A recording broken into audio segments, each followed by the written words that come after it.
Have you ever wondered about the current political situation in Senegal?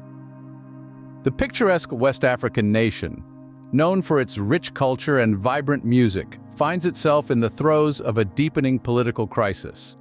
It all began in 2021, when the authorities started a crackdown on opposition, media, and civil. The roots of this crisis can be traced back to the concerns over President Macky Sall's intentions to run for an unprecedented third term.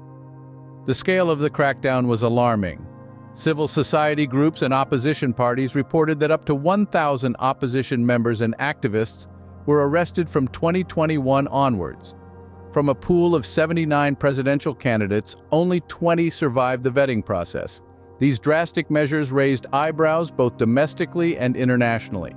The authorities were accused of using the judicial system as a weapon to target political opponents and dissidents.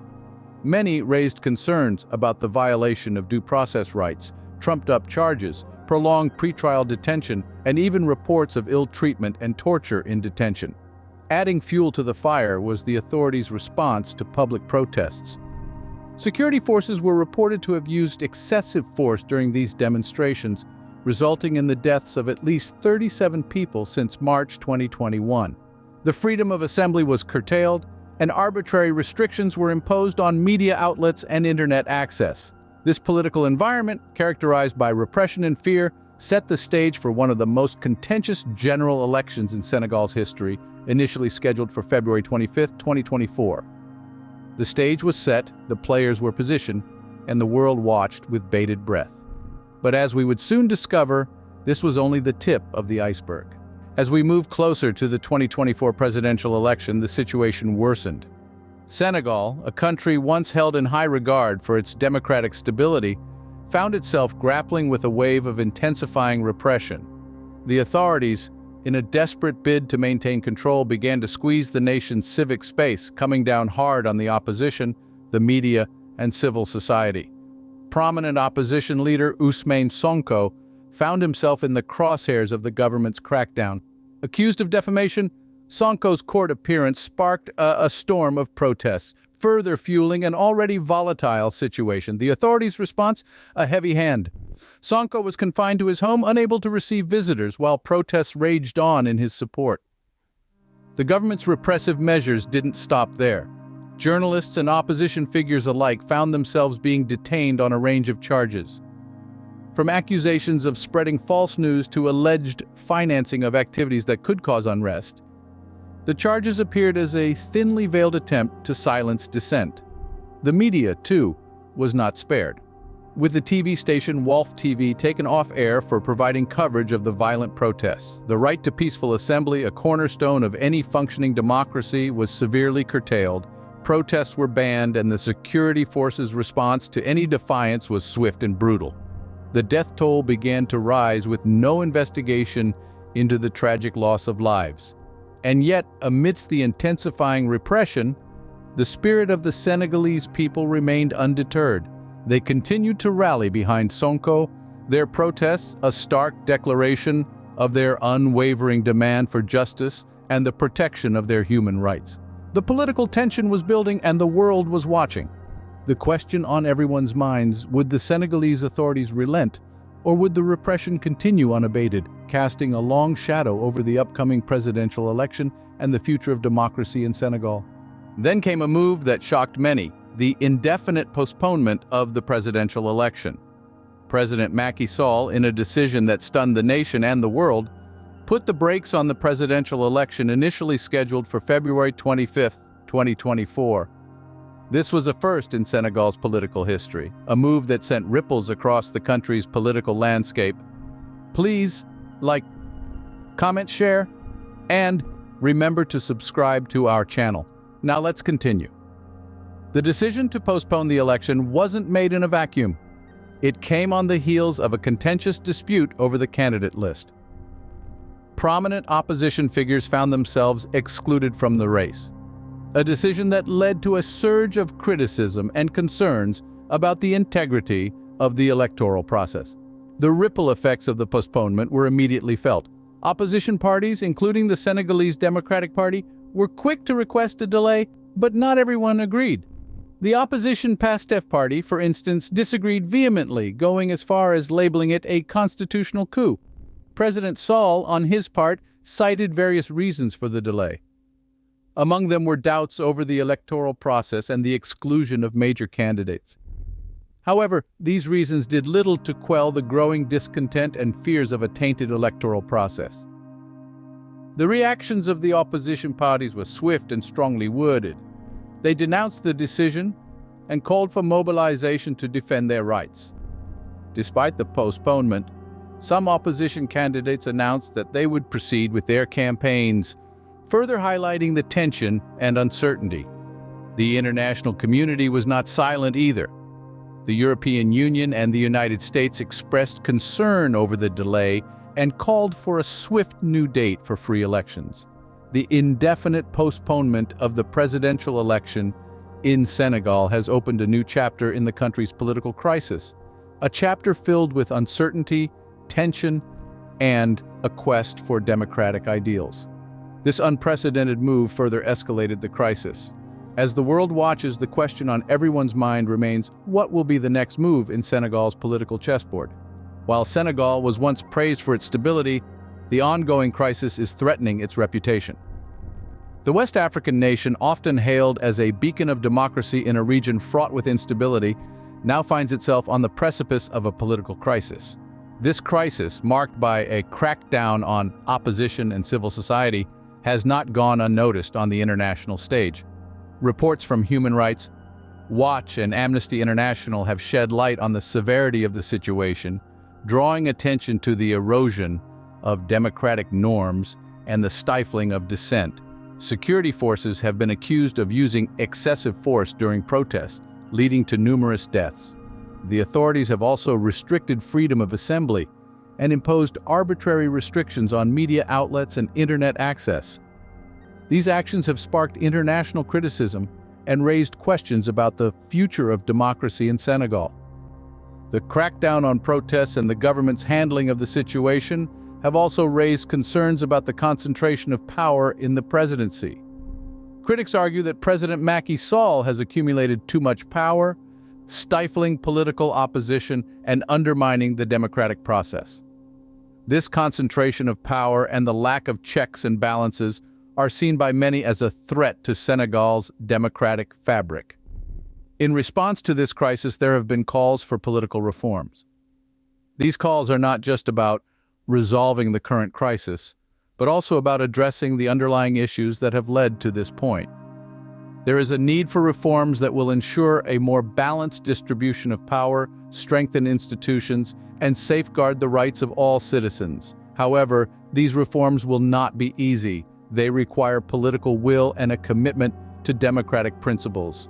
The international community can play a crucial role in supporting these reforms and holding the Senegalese government accountable.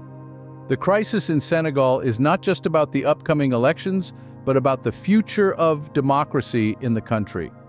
The way the government handles this crisis will have a lasting impact on Senegal's reputation as a stable democracy. Senegal's democratic image was hanging in the balance. The hope is that Senegal will navigate through this crisis and emerge as a stronger, more resilient democracy.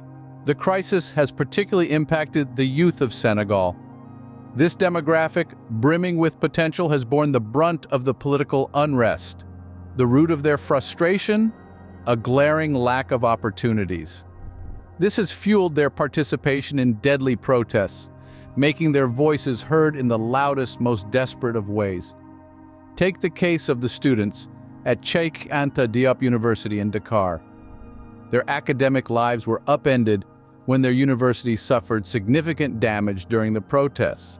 With their records lost in a fire and the switch to online classes, many found themselves in a precarious situation, lacking the necessary resources for remote learning. The youth's discontent was further exacerbated when opposition figure Ousmane Sonko, a beacon of hope for many young Senegalese, was sentenced to 2 years in prison. This ruling effectively barred him from participating in the next presidential election, leaving the youth feeling even more disenfranchised. Yet the final straw came when President Macky Sall suggested running for a third term, a move that directly contravenes the Senegalese constitution. This blatant disregard for the constitutional limit on presidential terms provoked widespread outrage, particularly among the youth. Their frustration was not just with the suggestion, but with the audacity of a leader who seemed more interested in consolidating power than respecting the very laws that uphold the nation's democracy. Armed with little more than their conviction and determination, the youth took to the streets, leading the charge against President Sall. Their protests, though a cry for change, were also a manifestation of their disillusionment with a political system that seemed to have forgotten them. Despite the high unemployment rates and systemic corruption, the youth refused to be mere bystanders in their country's political narrative. Even children as young as 10 years old were seen in the protests. Their participation, while alarming, underscores the depth of the discontent felt by the Senegalese youth. They are frustrated with politicians' lack of focus on youth policies, healthcare access, aspirations, and political plans. The youth, feeling unheard and frustrated, were at the forefront of the fight against the president. The international community has not remained silent on the crisis in Senegal. In the face of growing political tensions and unrest, global actors have expressed their concerns and called for swift action. The West Africa Regional Bloc, ECOWAS, has urged for dialogue to resolve the crisis. They have emphasized the need for setting a new date for the postponed presidential election, highlighting the importance of a democratic process in restoring order. Across the Atlantic, the United States has echoed these sentiments. The country, known for its advocacy for democracy, has expressed concern over the indefinite postponement of the Senegalese presidential election. They have joined the chorus of voices asking for a new date and transparent polls. In Europe, the European Union has also been vocal about the situation. They have expressed worry over the delay and have called for a swift resolution. The EU, a strong advocate for human rights, has underscored the importance of free elections as a cornerstone of democracy. However, these calls for peace and democracy have not gone unchallenged. In the capital city of Dakar, protests have erupted, causing a crackdown by police forces. The tension in the streets is palpable, with authorities resorting to tear gas to disperse opposition supporters. In addition, senior opposition figures have found themselves under arrest, further fueling the unrest. This response from the international community highlights the gravity of the situation in Senegal. The calls for dialogue, a new election date, and transparent polls underscore the importance of democracy in maintaining peace and stability. As Senegal navigates this crisis, the world watches closely with hopes that democracy will prevail. With the world watching, Senegal's democracy is being put to the test. As we stand now, the future of Senegal's political landscape is uncertain. The indefinite postponement of the presidential election has thrown the nation into a state of confusion and apprehension. President Macky Sall's unexpected decision, citing disputes over the candidate list, has not only affected the political sphere, but has also ignited the public's anxiety about their nation's democratic process. In response to this postponement, the streets of Dakar have become a stage for public outcry. Protests have erupted throughout the city, with opposition supporters demanding the defense of their democratic rights. The police, in an attempt to control these demonstrations, have resorted to the use of tear gas, further escalating the tension. In the midst of this turmoil, a new development has surfaced. Lawmakers are expected to debate a bill that proposes to schedule the postponed election for August 25th. This bill, if passed, would extend President Sall's mandate until his successor is officially in office. However, this proposition has been met with mixed reactions, as the public continues to grapple with the uncertainties of their political future. The international community has not remained silent in the face of this crisis. Organizations such as the European Union and the United States have voiced their concerns over the election delay. They, along with other international bodies, have called for a swift and transparent election process. The Economic Community of West African States has also urged the Senegalese authorities to set a new, definitive date for the elections. Despite the current state of affairs, the spirit of democracy remains strong within the citizens of Senegal. They continue to call for justice, transparency, and the protection of their human rights. The road to democracy is often fraught with challenges, and it is the resilience of the people that ultimately shapes the course of a nation's political journey. The journey to democracy is never easy, and for Senegal, the road ahead is uncertain. Do you want to watch more videos like this one? If yes, subscribe to our channel by pressing the bell icon next to it. We're committed to exploring topics that often go unnoticed, focusing on the rich culture, history, and achievements of Black communities. Let us know what you think in the comment section. Thanks for watching. Until the next video, stay tuned.